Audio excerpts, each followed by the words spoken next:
Well, jeepers! You're listening to Smash or Pass. Hello everyone, welcome to another review on the JayBee and Milly channel. I am JayBee and joining me as always is Milly. Hi. And we also have Rhianna. Hello, sorry. Oh wow, so today we're going to be talking about Never Ape an Ape Man, which I think is the 7th episode of Scooby Doo, Where Are You? If you want to listen to the other 6, they are on the channel, please go check them out either before or after you watch this video. There's also reviews on all the movies available, so please do not miss them. So, Never Ape an Ape Man. For those of you not familiar with this episode, Rhianna will kind of give you a little treat of a plot summary. Okay, so Fred, Daphne, Velma, Shaggy, and Scooby decide to take jobs as extras on the movie set of The Ape Man of Forbidden, which is directed by Daphne's uncle, John Maxwell. Now, a real ape man has apparently been sabotaging the movie, and Mystery Inc. need to catch this ape before he causes filming to end permanently. The stakes are high because this ape man is kidnapping people, trying to off them. So, will this be the end of Scooby Doo? I mean, we all know how this goes. It really isn't the end. It may, you know what? It may not be the end, but it's definitely the end of the beginning, because I think now this is kind of about the time when Scooby-Doo would find its footing, you know. I think it was probably a bit more confident with exactly what it wanted to be, what it wanted to achieve, and I'm kind of grateful for that. Well, very well put, JayBee. So I guess this, like you were saying, starts off where we meet Daphne's uncle John, and he's giving everybody a job as extras on the scene of their new movie or episode or whatever it is they're doing. So where's Uncle Thorny? what do you think? Because I feel like this is the first time we meet one of the gang's family, is it? I think Yeah. so, yeah. And this is a theme that continues on. So, you know, we meet one of Daphne's cousins a little bit later in the Loch Ness Monster movie. You know, Mystery Incorporated, very kind of family central. So what do you think to the introduction of Uncle John, Rhianna?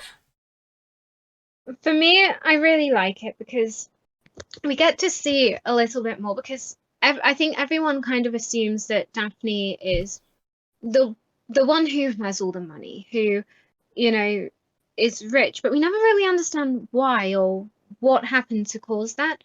So I think what's really nice is by introducing her uncle in this episode, we know, okay, so he makes movies, and as a producer and director, that's how he gets his money, which means his family get money because they can sell stories on his name. Not saying they do that, but you never know. It could be the residuals. And I think it's really cool. And one question I do have is, how big is Daphne's family? Because like we also see her cousin in France in What's New, and she has so many cousins and uncles and nieces, and she probably has nieces and nephews, like sisters and brothers. And a tatty. Hi, Tatty. I guess Stephanie must have quite a big family, and I guess this is based on names and stuff, probably her mum's side, because I think this was, what was it, John Matthews? Was it Mr. Matthews? No, it's John Maxwell. Oh, Maxwell, that's it. I knew it began with an M. Was that it? Is that all you have to say about that? Yeah. Like, obviously the Blakes, presuming, you know, kind of taking traditional formats based on when this was released, would have been, like, the opposite side of the family. Yeah, it's definitely possible. And I think Daphne's family must be huge, because there's that kind of saying, you know, like almost monkey see, monkey do, which is fitting for the ape episode, in that, like, you see in a series like Mystery Incorporated that Daphne has, like, 6 sisters. And so you kind of have to imagine that to get those values to want that many kids, either her dad or her mum must have gone through a family with that many siblings or a similar amount of siblings, or, you know, they've seen that somewhere in their family. So the amount of Daphne's aunts and uncles must have been amazing. I'm a bit disappointed that they didn't go almost the kind of cheaper, goofier route. Oh, why am I saying route? That You're getting Americanized. I am getting Americanized. What the heck? The route, but no, the route that you know the Loch Ness Monster came to. In that, I kind of was disappointed that Uncle John wasn't a redhead, because I think that kind of would have been cool, you know, for like visual continuity. I don't know. Obviously, he doesn't need to be, but it would have been fun. But I think it's cool that he's giving them jobs because, again, it's like another setting that the gang can go on. And probably the first time that it's acknowledged that they need money to do what they do. So, if anything, I'd say that it showed that this was maybe aged at an older audience initially, because I think what they do now is colour association in terms of like hair colour and things like that if there's a family member. Like, if I recall correctly from is it Pirates Ahoy, both Fred's parents are blonde? yeah, I think And Yeah. all Daphne's family would now be given, you know, orange hair. So I feel like it was maybe showing that, you know, how we've said that this kind of almost has more threat to the villains, things like that, this series, that it was maybe initially aimed at things like teenagers that didn't need that kind of association. yeah, yeah, definitely. Maybe they've treated kids as more intelligent back then. Maybe I'm just an idiot kid. I think it would have been cool. And perhaps something I'm reading into, maybe going a bit too deep here, is, you know, like, because this is the first time we see a family member, you said it right then that this is certainly the end of the beginning. Like, it's found its feet, it knows what it's doing. It almost adds more context and continuity to the villains that we see weekly. So there was a show that JayBee and I watched together called Ghost Whisperer, and it's just about a ghost every week. And I'm pretty sure what JayBee used to call it is Freak of the Week, because it was always just, what's the villain this time? Who's the ghost this time? And it starts to add more kind of context and substance by having kind of more an extended family. Yeah, world building. It's the first time that the world of Scooby's been expanded upon. Like, we've had adventures, we've had characterization, but now it's, you know, here's a character that one of our characters have had a pre-existing relationship with. And I think it does wonders for, like, almost making the world of Scooby seem more real. So I actually really do like that. And the movie is interesting. I don't know what it's meant to be parodying or what it's meant to be of. Obviously, there's like references to King Kong, and maybe it's like a horror type of thing. But I think it's just fun that we're getting this type of new angle on the series. And I don't know, we get introduced to the ape man relatively early on, so we've got a kind of like a tarted up cave woman kind of screaming and shouting, like typical.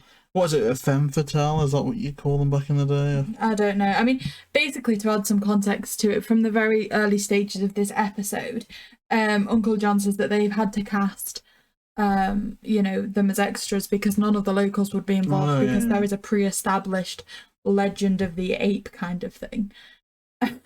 Planet of the Apes. So that's why they've had to cast these extras, and then it then kind of transitions into, this is the film set. We see, I think the character's called Candy.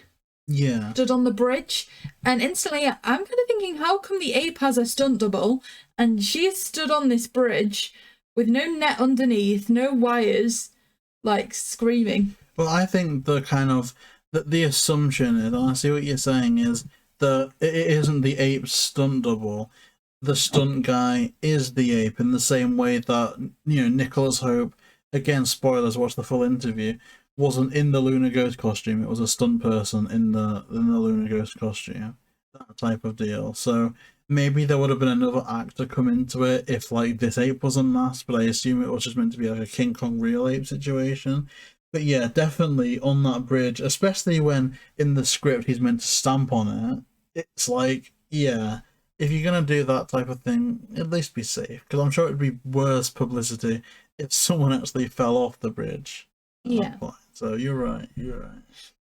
So that's when we kind of, this is around the time we start to establish that the person in the ape costume isn't actually appears not to be the stuntman, because they're like shaking the bridge, but more like vigorously than was intended in the script. And I guess at this stage, what is everyone's opinion on having the ape as a villain? Because initially, I wasn't 100% sold on it. I was a bit like, it's like a bit like, do you know what I mean? You can go to a zoo, you're not exactly going to be scared. As a concept, they're my least favourite villain. However, I think in execution, and that maybe we'll go on to this more, I think it brings out quite a lot of good qualities in both the story and Scooby himself. Yes, I would 100% agree with you. I think it's done in an exceptional way.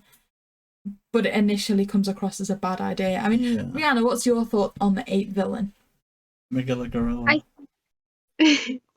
I think that I somewhat like it as a villain, but at the same time, I'm a bit. I don't know. I think it's because it's terrifying to think that, okay, what if it is a real ape, first of all? They would go absolutely mad on set, like, you know. Exactly. And yeah, but then knowing that it's like, as it gets further on in the episode, it's someone in like a costume. It's interesting, but also not as scary in some ways. Like, I don't know how to describe it because I think how it played out in the story is really well, because we also got to see Daphne have like that really intelligent moment where she's like, well, you know, apes don't eat meat, so this hamburger isn't, you know, it's from the ape man, so it must be a real person. So we kind of see Daphne growing as a character, and I feel like this episode is possibly more of a character growth episode than a real mystery episode, if that makes sense. Yeah, I think what you've just said there ties in quite well to some stuff we were talking about before, like you were saying, almost like a character growth, building the background of the gang a little bit more kind of thing. I mean, I think the reason that this initially put me off is kind of like you say, it could have just been a real ape. And I'm just like, again, it's kind of bad to go back to, but like, I'm kind of just thinking of like the times when JayBee and I have gone to the zoo together and stuff. Like, there was one time when there was this, I don't even know what type of, like, what was it? A gorilla? Was it an ape? What You know that really cute story that we have where I was like, had my back to you. I don't know what it was. It was an orangutan. But like, this is where I'm the one, because I'm just classifying them all as like a similar type of thing. But like, there was this thing at the zoo where I had my back to JayBee. He was looking at something else because I'm like petrified of snakes. And so the gorillas, or some like orangutan, something, yeah, okay, orangutan was like at the opposite side of the wall, and there was this little child who was stood up to the glass orangutan, and put their hand up on the glass, and the orangutan came and put its hand up on the glass as well, kind of like it was high-fiving this little child that was like 3 years old or something, and it was just the sweetest thing I've ever seen. And I'm kind of like, would it be that scary? Obviously it would, but like, kind of just like the threat wasn't there initially. Cool story, bro. Oh my god. No, it was good. I will say, one thing I've noticed about this episode, it's the second episode where we don't have the mystery machine. Oh, that's a shame. They could have like turned up on set with the mystery machine. Yeah. But no, because they could have used it. It could be, yeah. Why didn't they use it as a prop? That would have been cool. But yeah, the ape is the ape. But again, like, going on to how it brings out some good qualities, we always see Scooby as the scared one. He's very rarely brave. But in this instance, I think it's because it seems more like animal versus animal, animal instincts versus, you know, Scooby being scared of ghosts, zombies, ghouls, Dracula, you know, lions, tigers, and bears, oh my. Like, it's an animal, and so his instincts kick in. He runs over to the ape man without a Scooby snack or anything, and on multiple occasions, like, actually growls and barks and succeeds in scaring him off in a lot of things. And obviously there's that kind of slapstick portion where he, like, kicks its belly, slaps it in the face, like, all that fun stuff. But I really like how they just let Scooby be a dog in this episode, and I think we rarely get that, even when he is brave nowadays. Yeah, now you kind of get the dog where, and it's kind of like, oh, okay, that's what Scooby does. But like, yeah, like you say, it almost plays into its advantage here in that it just runs across the bridge, tries to hold it flat so that Candy can escape.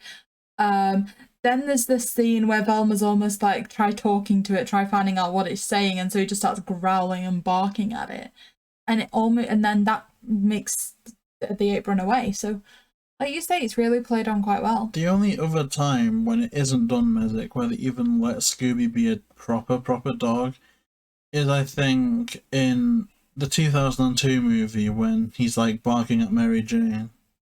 I love it. I don't know why. I like Scooby when he talks. I'm just not there for the, not dog Scooby. Because it just seems like it's his thing. He's a cute, lovable dog, and people love dogs, so let him be a dog sometimes. And that's what I like about this I mean, episode. we've obviously reviewed the movie that I'm going to mention already, but like, one thing that I don't like about Scoob, they just make Scooby talk too much. Especially in the first 15-20 minutes to build characters. I'm just like, oh. I want to be Scooby. That's what I want. Do you? No. According to you, I'd be the Velma JayBee. No, but Rhianna's Velma in the visual. So what's crazy is I think that all of us, and this is like a little bit of a tangent, but I think all of us have different characteristics of the gang. Like we're all of them mixed up, because today I'm absolutely danger prone, but I study physics and maths, so that's very Velma. I like my food like Shaggy, and I'm caring for Tatty like Shaggy does with Scooby. I sometimes think like Scooby as well. With Fred, I love like looking at how he makes traps and doing all that. And I feel like it's the same with all of you. Like you've got little individual perks of each individual character, and it's quite interesting. Yeah, I like it a lot because I think we all have a bit of we've all got a bit of Fred in us. We've all got a bit of Shaggy in us, and Scooby, and Velma, and Daphne. Like, there's a bit of Mystery Inc. in all of us, I think. It's just about realizing it. And I think very rarely you'll find someone who is exactly like Daphne or exactly like Shaggy, because I think that's why it works well when they're all kind of working it out. And I think they do that quite well here, where it isn't just leaning into stereotypes or roles, because there's instances where, in fact, I write them down because obviously I like to defend Daphne and stuff. I make a point of writing down every time that Shaggy's danger prone or makes a mistake, or Fred's danger prone and makes a mistake. Well, this is the thing. It's kind of like if you to say that we're like one of the characters, that'd be like, in what iteration? Because right now Daphne is supposed to be danger prone Daphne, damsel in distress kind of thing, whereas 2002 it's like, okay, no, this is when Daphne's really worked on kind of self-defense and making sure that she's strong and independent. Then you get the cool Daphne, who's kind of obsessive with different things. So it's kind of like, if to say you were like one character, it'd be what iteration. The only character that I wouldn't say goes through too much development and iterations is Velma, because it's just intelligence. True. And I guess Shaggy, really, he just loves to eat. I think But even then, you get kind of braver Shaggy, kind of more. I don't know. I feel like they went through iterations. I think I'm a mixture of all the gang as well. Like, okay, maybe not Fred. I don't really have many Fred-like qualities. You're the leader of the podcast sometimes. I let you be. Sometimes, yeah. Maybe, but I think I'm quite. Well, I used to be quite good-looking like Daphne. I obviously love to eat like Shaggy. I'm brown like Scooby, and I like women like Velma. So, not I like women like Velma. I don't like women like Velma, but Velma likes women, and I like women. So it kind of works out. And orange, eh? Orange is a fantastic colour. Orange is wonderful. It used to be my primary signature colour. It's just a great colour. If you like orange, then you're okay in my book. Orange is a very nice colour. So, Milly, would you like to move us on? Yes. So, like you say, they find some clues. At this stage, they're split up to look for clues. So there's the kind of thing where they find the burger. They also find a parrot as well. That's kind of fun. Yeah. And I feel like what's the password? What's the password? After doing the interviews, I viewed voice acting differently. Like, I was almost thinking like, oh, think about the person behind that. That's done really well. Who was it? Was it Don Messick? Yeah, Don Messick voices both the parrot and also Daphne's uncle. Oh, really? Okay, so this might be ridiculous to say, but how cool would it be if they'd got a parrot to do the voice of the pirate? You know what? That's my neighbour's awesome. parrot. Oh, would they? Okay. My neighbour's parrot says some really sketchy things sometimes, and I'm like sitting in my room and I can hear it, and it's talking to my neighbor, and she's there, and she's just like, "Will you shut up, you parrot?" And then it says something, and it's quite vulgar, to be honest, what it says. But I think that parrot would have been awesome if it was alive back then. Would the parrot be obligated to join the union and get paid and get an IMDb and have an agent? Yes, but the owners would be their manager and get all the money. Because you get dog actors, don't you? Like, Yeah. no, the parrot Yes, could have been a they- voice actor. They go through agencies just like humans, but it's the owners who have the final say and decision. Ooh, so why can't we do that then? Wait, sign you up as a dog actor? No, we get a pet and it's an actor. Yeah, I'm sure they're quite selective in like goldfish and stuff. No, but say if we got like a Great Dane and they ever did like another Scooby Doo movie, we could go to the premiere. Can I? I want, like, you guys go with, Great Dane, and as their owner, you'd have to be on set every single day, by the way.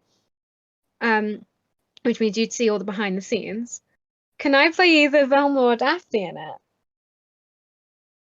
Well, I think Velma probably would be very good because you're very clever. That's the thing, very very clever. Because you know what I mean. I think Velma's extremely clever, and you're extremely clever. So we'll look into it for sure. We'll definitely. I'll put it on my list. Although you might be too old to play Velma at that point because it'll be like 5 years till you get a dog, then 5 years until the dog's old enough to play Scooby, and then 10 years before the dog will probably be dead by the time we're like old enough to even get a studio. No, maybe not then. Unless, well, I don't know. Who knows? Okay, so moving on. Fred, there's the iconic scene in this from the intro where Fred falls back through the wall. I was happy to see that. Oh, me too. That was iconic. He fell backwards off the chair. And something else that I really enjoyed in this movie is the mirror scene where the ape puts on a Scooby mask. Yes. I didn't like it. Oh. Well, I like it visually, and I like it how it works. It's just, again, you have to suspend your disbelief wildly. It's a bit like my issue with the Hassel in the Castle episode, where it's so the villain knew that they were going to come here and meddle, and so they whipped up quickly a costume that looked exactly like one of the guys. Yeah, it's like it's an animation, right? Like they're suspending the belief in that there's a talking dog there, so I'm not going to get too upset about that. Or you could read into it how, like, Scooby's been braver in this one, kind of like the reflection of it being another animal makes it less intimidating for him. Look, it's the type of stuff that English teachers have a field day with, going into with language use and similes and stuff. Well, actually, we'll invite my old English teacher on the podcast one day. I've got them on Facebook. You want to speak to her? No, thank you. Why not? Because I don't need to. So, have we got to the point? Okay, so We've now got to the stage where Scooby speaks to the ape, kind of like animal to animal, like barking, growling, and then the ape runs off. yeah, I'm a bit upset about something that happens in this scene. Because we've got the section where people like falling down the stairs, there's like slides on the stairs, and then you've got Velma going, "Oh, knowing your luck, Daphne, like the next button you press will probably blow the roof off," and it's just like, there's no need to bully one of your friends. Like, it's just not necessary. Look, Velma was ruining things for everyone from an early stage, JayBee, okay? She's been wrecking stuff since 1969. Just unacceptable. Oh god. She's a bully. She is. She's a bully. What's a scrappy? No, okay. Okay, hear me out. But in several episodes, Shaggy and Scooby are supposed to be best friends, and yet Shaggy makes fun of Scooby. Scooby steals Shaggy's food. I know, friends do that, right? Yeah, but friends don't quit. And neither does Velma. Unfortunately. Well, Actually, no, wasn't she the first person who quit in No, it was Daphne who quit first, and then Velma. No, Oh, wait, no, because yeah, she because was about Daphne to said quit in that 2 seconds, and yeah. everyone's gonna think she copied off the smart girl. Yes. I'm meant to be the expert. I don't know. We're all experts, actually. We actually are all experts. We're bona fide experts of that movie now. We are. So, Daphne presses the wrong button, all the lights go out, and... No, Velma presses the wrong... Yeah, and no one mentions that. It's not, oh, there's danger-prone Velma again. Clumsy Velma. No, Velma can press the wrong button all she likes, but when Daphne does it, oh my gosh, take the vote away from women. Women are clumsy. 1969. Segregation, I don't know. Like, JayBee, calm down. I'm just annoyed, because every one of them acts danger prone at some point. All of them make mistakes, and yet when Daphne does it, it's these women these days and their ideas and the suffragettes and like shut up. Like, Daphne is amazing. Daphne should be the president, and that's my case. Like, get rid of Biden and put in Daphne. JayBee. Build a Daphne. Make America Daphne again. Do you agree? Daphne. So, now that I've ranted and raved about Velma pressing the wrong switch, we now get the gang that have accidentally trapped Shaggy and Scooby into the Ape-Man, which is unfortunate, but again, it's like hijinks that you'd expect.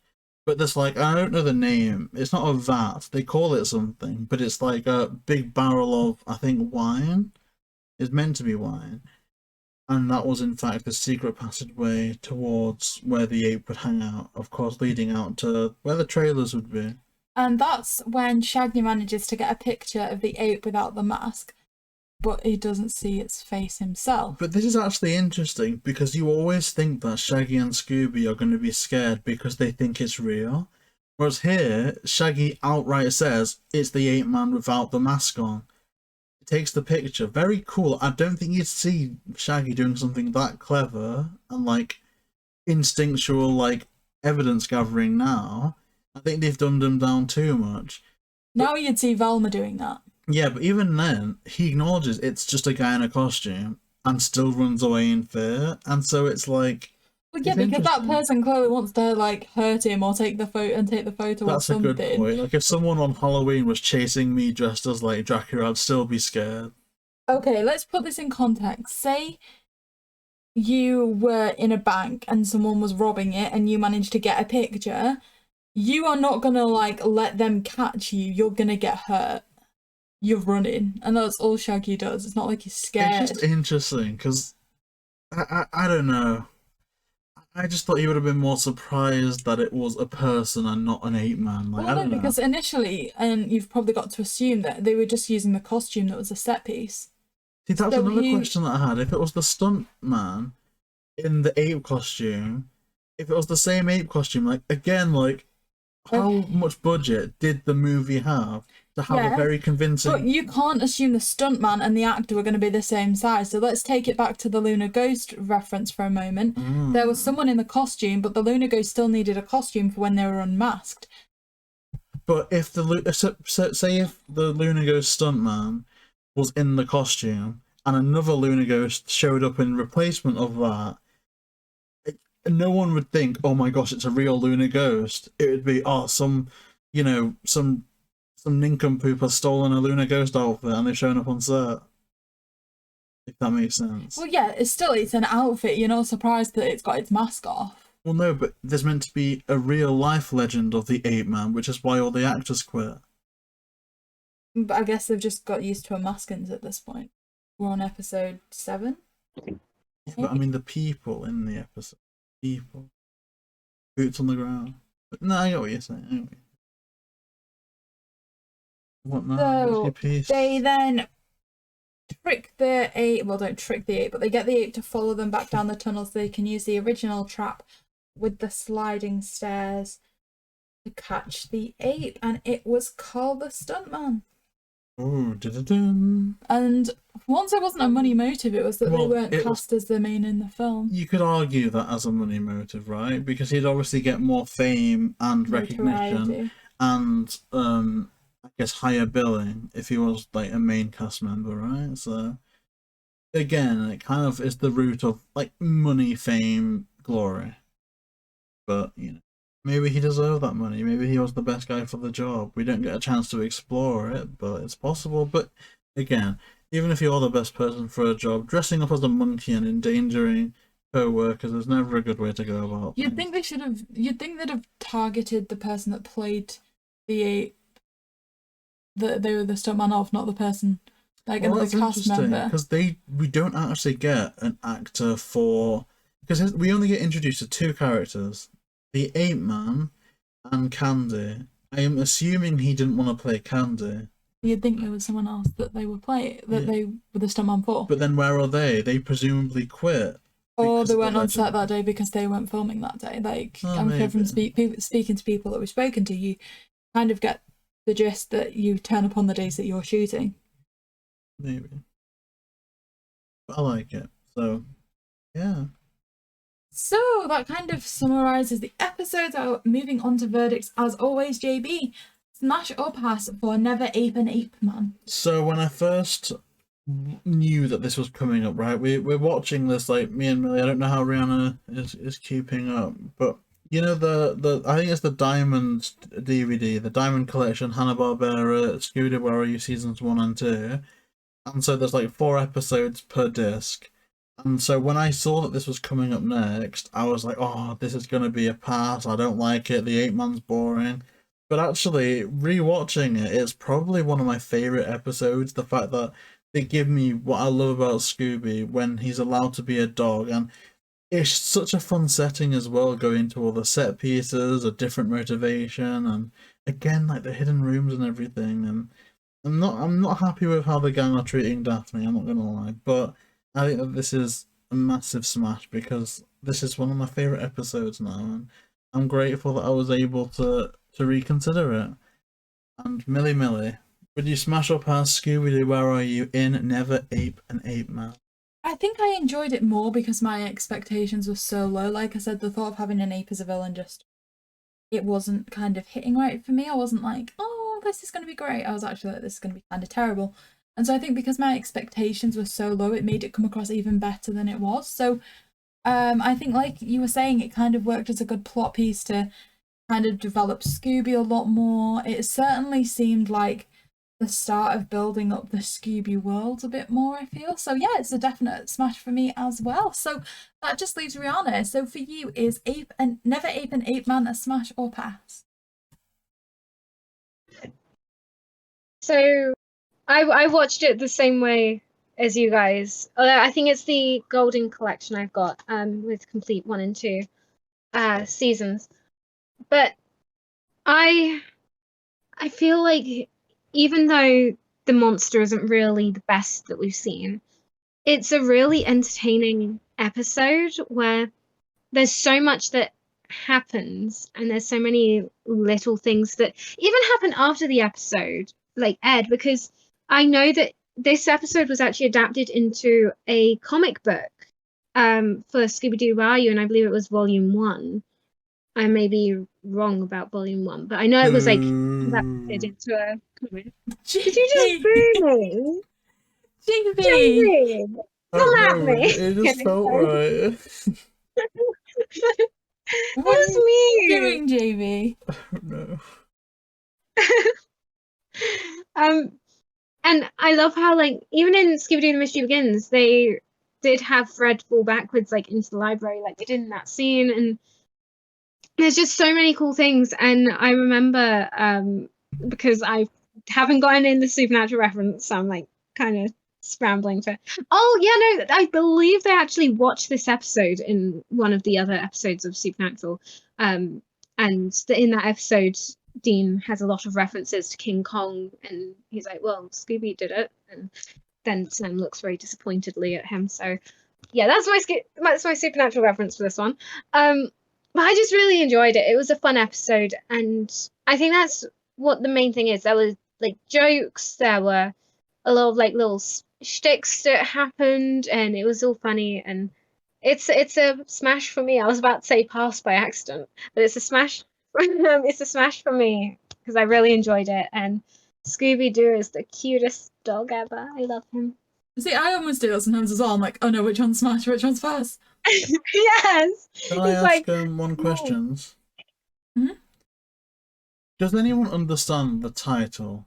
Never No. Ape an Ape Man. Yeah. What does it mean to ape? Ape means like, you know how like mad, basically, never make an ape mad kind of thing, but never make an ape man mad. So I believe, give me 2 seconds. Are you researching? I have it somewhere noted. I have a thing. It's first of all, it's like a play on kind of name. Most of them are like, what the hex is going on and that kind of thing. And I believe that I can't seem to find it, but it's basically playing on the fact that when you get mad, you can go ape mad. So I take it as like that. Isn't there a place in the UK called Go Ape where it's just like an outdoor experience for you to like just let energy out? Yes. Ooh. Or could it be ape is that word, like mad, right? Like never make a madman mad, because you must be pretty mad to dress up as an ape and cause harm to people. So he could be a madman. Yeah. He's an ape man. A madman. He is a madman. Anyway, I guess, do we have any community news? Because it's the 13th now, right? So today is Monday the 13th. Tomorrow is Tuesday the 14th of June, which is the 20th anniversary of Scooby Doo the movie. So stuff coming up for that tomorrow. On the channel, we're going to be launching an incredible interview to commemorate it, which I believe has now been announced on our Twitter and Instagram. So yeah, that's right, Millie. And we can announce here that the interview is going to be with one Miguel A. Nunez Jr. So some of you guys may know him from The Return of the Living Dead as Spider, I think. Or from, I think it's Friday the 13th, maybe the first one or the second one, who has a famous scene where he consumes some dodgy enchiladas. But we'll know them as the Voodoo Maestro from the 2002 movie, which is amazing. They've got a great scene with Daphne. They're at the very end of the movie with the whole cast and the climax of everything. It's such an iconic character that we love so much. As well, kind of looking back at the movie and watching it, just how iconic the set is that they made for their house as well. It was quite extensive, right? And I never noticed how much so, you know, with the boat hanging down and everything. Oh yeah, and of course who can forget the On-Nuki Beast. So if you want to see that, please go check that out. It's amazing. It's going to be released literally 24 hours from this video being uploaded. So yeah, please like, comment, and subscribe to JayBee and Milly, and also you can find the social links for Rhianna in the description. And also coming out tomorrow before JayBee finishes I'm in love with an ostrich. Is a video of our entire Scooby Doo 2002 collection.